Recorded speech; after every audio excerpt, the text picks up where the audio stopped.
Welcome to the Talk Like a Leader podcast, where we explore the mindset, skill set, and habit set of leadership communication. Using these tips, techniques, and tactics, you'll be able to talk like a leader to build better relationships and get more done. Your host is Guy Harris, who has more than 20 years of combined professional and military experience in consulting, coaching, and training in areas like team and interaction dynamics, communication strategies and tactics, as well as emotional intelligence. Take it away, Guy. Hi, this is Guy Harris. Welcome to Talk Like a Leader. This week's episode is titled Confirm Understanding Before You Respond. The idea or the inspiration for this episode comes from an experience I had last week. I was in a training session, facilitating the session. We were talking about the transition into leadership. It was basically a version of the From Bud to Boss course that Kevin Eikenberry and I developed based on our book, From Bud to Boss. And in the course of the discussion, we were talking about different strategies for gaining influence with other people. We were talking about specific things you can do as a leader to develop your influence. We were talking about specific actions you can take, specific behaviors you can use, and in some cases, even specific words you can use, depending on the situation, the person, words and phrases and approaches that hopefully will create more of an influence type of interaction with a person than a direct attempting to control the person sort of interaction. In my mind, I was talking about the difference between influence and manipulation. And so we were wrestling with ideas and trying to come up with some strategies that would fit with specific participants, work settings, work situations, histories with their team, company culture, all those sort of things. And as we talked about different strategies, different approaches, one of the participants in the room said, "Oh, so you mean manipulation?" Now, for me, the word manipulation has a very definite negative connotation. So for me, the difference between influence and manipulation is that if I'm attempting to influence another person, then hopefully I'm keeping their best interest in mind and I'm trying in a polite and kind and helpful way to influence their decision in a direction that is a mutual gain scenario so that we both get something out of it.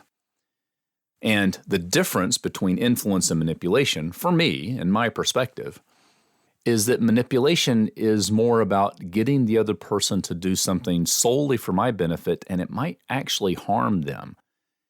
And so manipulation, from my viewpoint, has a very one-sided, I'm trying to get you to do something for my benefit sort of approach. It is, well, negative and doesn't leave a good taste in my mouth or feeling in my heart when I think about manipulating others. Influence, on the other hand, is, like I said, a mutual win. It's attempting to persuade the other person. It's attempting to present a new idea or new concept or new approach to the person in a way that hopefully they'll consider it, take it on board, and willingly do or move in the direction we're talking about because they legitimately gain something from moving in that direction. And so I see a huge difference between influence and motivation. And fundamentally, it comes down to influence sounds positive to me, has a positive feeling to it, and manipulation has a negative feeling to me. So when this class participant said, "Oh, you mean manipulation," the first trigger in my mind was really a visceral and negative reaction. And the thought that went through my mind is, no, that's not what I mean at all.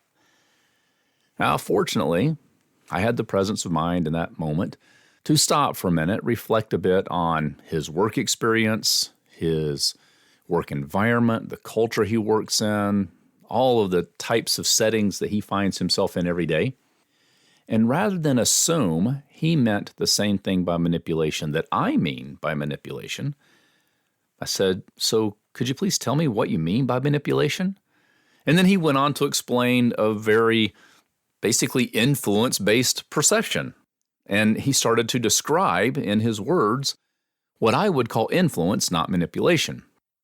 And what became very clear very quickly, is that he uses the word manipulation in a very different way from the way I use the word. And so what I would call influence actually meaning a positive outcome and a mutual win outcome, he would call that manipulation, and he doesn't mean anything negative by it at all. In fact, he's almost oblivious to the negative connotation of that word.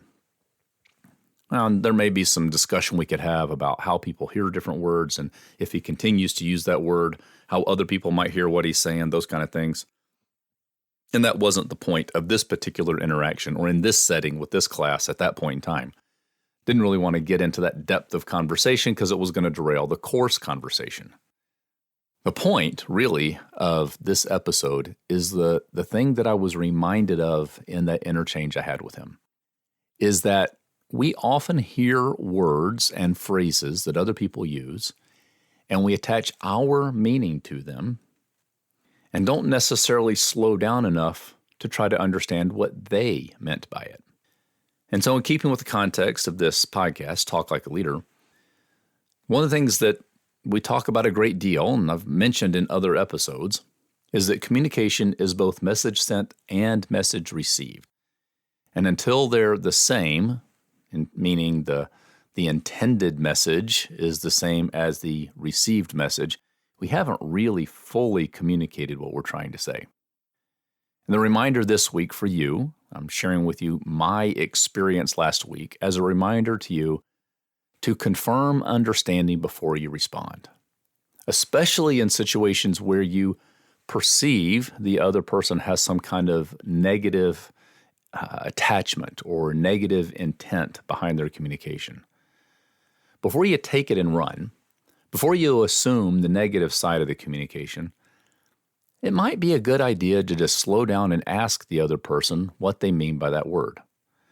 Now, like so many communication strategies, I'm not going to suggest that this is a universal strategy you use in all situations at all times, because if you do, frankly, it will become annoying. If you're constantly asking people, what do you mean by that?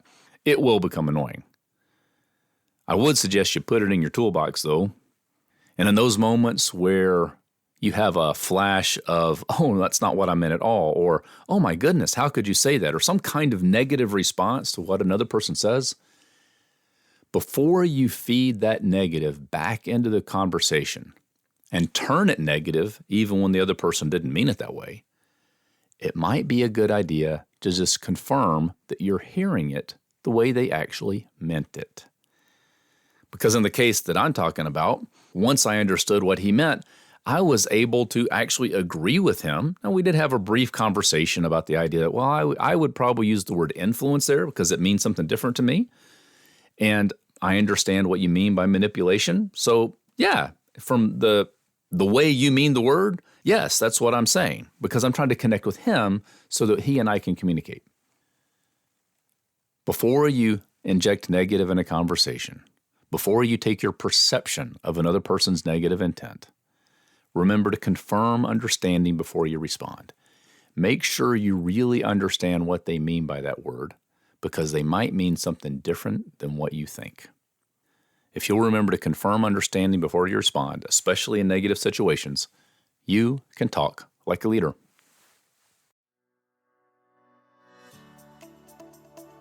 This has been the Talk Like a Leader podcast. You can listen to this show every week wherever you get your podcast. If you haven't, be sure to subscribe so you never miss an episode. I'm Guy Harris, and thanks for listening.